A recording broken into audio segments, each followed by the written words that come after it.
നമസ്കാരം. മലയാളി വാർത്ത ഇൻസൈഡിലേക്ക് സ്വാഗതം. മുന്നണികൾ മാറി മാറി ഭരിക്കുന്ന ഒരു ശീലമായിരുന്നു കേരളത്തിന്. ഇക്കഴിഞ്ഞ പിണറായി വിജയൻ മന്ത്രിസഭ ആ ശീലമങ്ങ് മാറ്റി. പിന്നീട് കേരളം കണ്ടത് ധാർഷ്ട്യത്തിൻ്റെ നാളുകളായിരുന്നു, അഹങ്കാരത്തിൻ്റെ നാളുകളായിരുന്നു. ഇപ്പോഴിതാ UDF സർക്കാർ അധികാരത്തിലെത്തി തൊട്ടു പിന്നാലെ ഒരു ഉശിരൻ പണി കൊടുത്തിരിക്കുന്നു. ആലപ്പുഴയിൽ നടന്ന ആ രക്ഷാപ്രവർത്തനം അന്വേഷിക്കാൻ SIT നിയോഗിക്കുക മാത്രമല്ല UDF ചെയ്തത്. KSU യൂത്ത് കോൺഗ്രസ് പ്രവർത്തകരെ അതിക്രൂരമായി അന്ന് മർദ്ദിച്ചത് വെറും DYFI ഗുണ്ടകളായിരുന്നില്ല, പകരം കാക്കിയിട്ട ഗുണ്ടകൾ.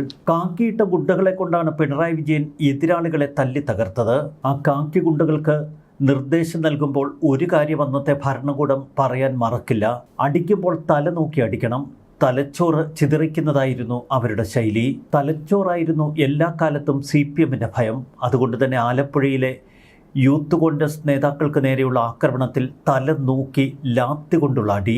ഈ ആക്രമണത്തിൻ്റെ ഏറ്റവും ക്രൂരമായ വശം, മുഖ്യമന്ത്രിയും മന്ത്രിമാരും സഞ്ചരിച്ചിരുന്ന നവകേരള ബസ് പോയതിന് ശേഷമായിരുന്നു പിന്നാലെ വന്ന കാറിൽ നിന്ന് ചാടിയിറങ്ങി അനിൽകുമാറും സന്ദീപും സംഘവും ആ ചെറുപ്പക്കാരെ ക്രൂരമായി മർദ്ദിച്ചത്. ഒരിക്കൽ പോലും പിന്നീട് കേരളം കരുതിയില്ല ഈ അതിക്രൂര മർദ്ദനത്തിൽ പിന്നീട് നടപടി ഉണ്ടാകുമെന്ന്.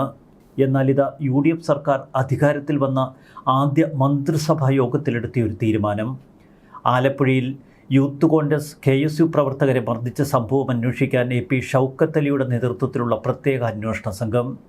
SIT മിന്നൽ പിണരായി. അതുകൊണ്ട് തന്നെ CPM കേന്ദ്രങ്ങൾ വിറകൊണ്ടു. അടിസക്കെ എന്നൊക്കെ പറയുന്നത് പോലെയാണ് ഇപ്പോൾ പിണറായി വിജയൻ്റെ ഗൺമാൻ ഉൾപ്പെടെ 5 പോലീസുകാർക്ക് സസ്പെൻഷൻ കൊടുത്തിരിക്കുന്നു. ഈ 5 പേരെയും സസ്പെൻഡ് ചെയ്തുകൊണ്ട് പോലീസ് ആസ്ഥാനത്ത് നിന്ന് ഉത്തരവിറങ്ങി. പിണറായി വിജയൻ്റെ ഗൺമാൻ അനിൽകുമാർ, അകമ്പടി സേനയിലെ അംഗങ്ങളായിരുന്ന സന്ദീപ്, അരുൺ, വിപിൻ, ഷൈജു എന്നിവർക്കെതിരെയാണ് നടപടി. 25 വർഷമായി പിണറായി വിജയൻ്റെ ഗൺമാനാണ് അനിൽ. കൊടുത്തത് മർമ്മത്ത്. 2023 ഡിസംബറിലായിരുന്നു സംഭവം.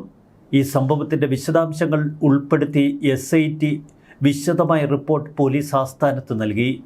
ഇതിന് പിന്നാലെയാണ് കടുത്ത നടപടി. പ്രതിഷേധക്കാരെ നേരിടാൻ ഗൺമാന്മാർ ഇടപെടേണ്ട സാഹചര്യമുണ്ടായിരുന്നില്ല എന്നാണ് റിപ്പോർട്ടിൽ എടുത്തു പറഞ്ഞിരിക്കുന്നത്. പ്രവർത്തകരെ മർദ്ദിച്ചത് കുറ്റകൃത്യമായി കണക്കാക്കി ഇവർക്കെതിരെ വധശ്രമം ഉൾപ്പെടെയുള്ള വകുപ്പുകൾ ചുമത്തണമെന്ന് റിപ്പോർട്ടിൽ പറയുന്നു. ചുരുക്കത്തിൽ ഈ 5 പേർക്കെതിരെയും വധശ്രമമായിരിക്കും കേസ്.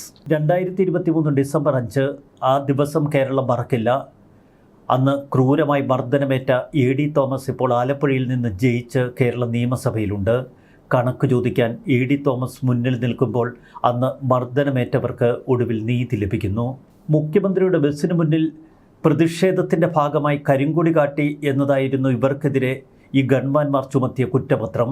സാധാരണഗതിയിൽ പാർട്ടി പോലീസും പാർട്ടി കോടതിയുമൊക്കെയാണല്ലോ വിധി നടപ്പാക്കുന്നത്. അതുതന്നെ ആലപ്പുഴയിലും സംഭവിച്ചു. ആലപ്പുഴ ജനറൽ ആശുപത്രി ജംഗ്ഷന് സമീപം പ്രതിഷേധിച്ച KSU ജില്ലാ president AD Thomas, youth Congress സംസ്ഥാന സെക്രട്ടറി അജയ് ജുവൽ കുര്യാക്കോസ് എന്നിവരെ മുഖ്യമന്ത്രിയുടെ അകമ്പടി വാഹനത്തിൽ നിന്ന് ചാടിയിറങ്ങിയ ഗൺമാനും സംഘവും ചേർന്ന് ക്രൂരമായി മർദ്ദിക്കുകയായിരുന്നു. കേസിൽ ആദ്യം സന്ദീപും അനിൽകുമാറുമായിരുന്നു പ്രതിപ്പട്ടികയിലുണ്ടായിരുന്നത്. SIT അന്വേഷണം ത്വരിതഗതിയിലാക്കിയതിനു പിന്നാലെ 3 പേരെ കൂടി പ്രതിപ്പട്ടികയിൽ ചേർത്തു. SIT റിപ്പോർട്ടിന്റെ ശുപാർശ പ്രകാരമാണ് ഇപ്പോൾ പ്രതികൾക്കെതിരെയുള്ള സസ്പെൻഷൻ നടപടി. ഗൺമാന്മാർ പുറത്തിറങ്ങേണ്ട ഒരാവശ്യവും ഉണ്ടായിരുന്നില്ല എന്ന് റിപ്പോർട്ടിൽ എടുത്തു പറയുന്നു. മുഖ്യമന്ത്രിയുടെ വാഹനം കടന്നുപോയതിനു ശേഷം പ്രതിഷേധിച്ച യൂത്ത് കോൺഗ്രസ് പ്രവർത്തകരെ ലോക്കൽ പോലീസ് നിയന്ത്രണ വിധേയമാക്കിയിരുന്നു. ലോക്കൽ പോലീസിൻ്റെ കസ്റ്റഡിയിലുണ്ടായിരുന്ന 2 പ്രതിഷേധക്കാരെയാണ് പിന്നാലെ എത്തിയ വാഹനത്തിൽ നിന്നിറങ്ങി ഗൺമാന്മാർ മർദ്ദിച്ചത്. ഇതിൻ്റെ യാതൊരു ആവശ്യവും ഉണ്ടായിരുന്നില്ല. വലിയ ഗുരുതരമായ കുറ്റകൃത്യമാണ് പ്രതികൾ ചെയ്തിരിക്കുന്നത്.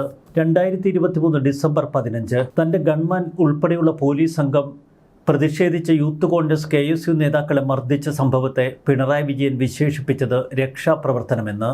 വലിയ പരിഷ്കരണങ്ങളാണ് തലസ്ഥാനത്തിപ്പോൾ നടക്കുന്നത്.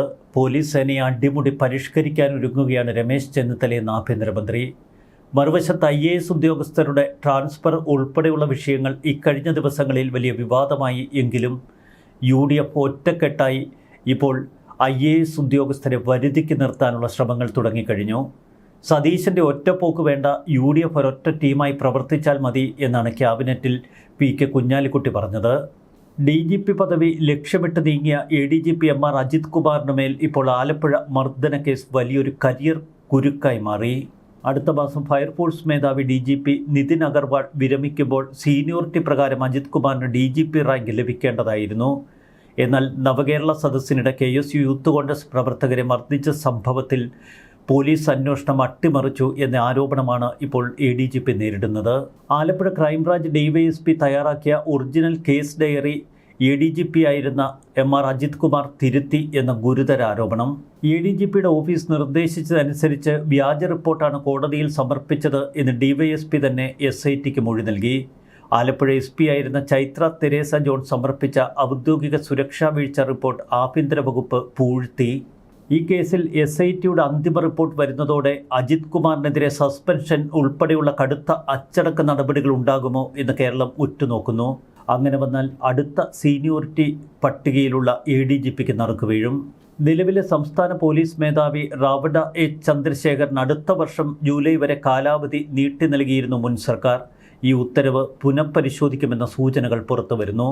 റാവത ചന്ദ്രശേഖർ ഒഴിയുന്ന മുറയ്ക്ക് യോഗേഷ് ഗുപ്ത, മനോജ് എബ്രഹാം എന്നിവർക്കാണ് അടുത്ത DGP പദവിയിലേക്ക് പ്രധാനമായും സാധ്യത തെളിയുന്നത്. ചുരുക്കത്തിൽ ആര് കേരളത്തിൻ്റെ DGP ആകും എന്ന ചോദ്യം മുന്നിൽ. മറുവശത്ത് കഴിഞ്ഞ കാലങ്ങളിൽ നടന്ന ക്രൂരതകൾക്കെതിരെ അതിശക്തമായ അന്വേഷണം. കേരളം ഏറെ പ്രതീക്ഷയോടെയാണ് ഇപ്പോൾ പുറത്തുവരുന്ന ഈ വാർത്തകൾ കേൾക്കുന്നതും കാണുന്നതുമൊക്കെ. ന്യൂസ് ഡെസ്ക് മലയാളി വാർത്ത ഇൻസൈറ്റ്.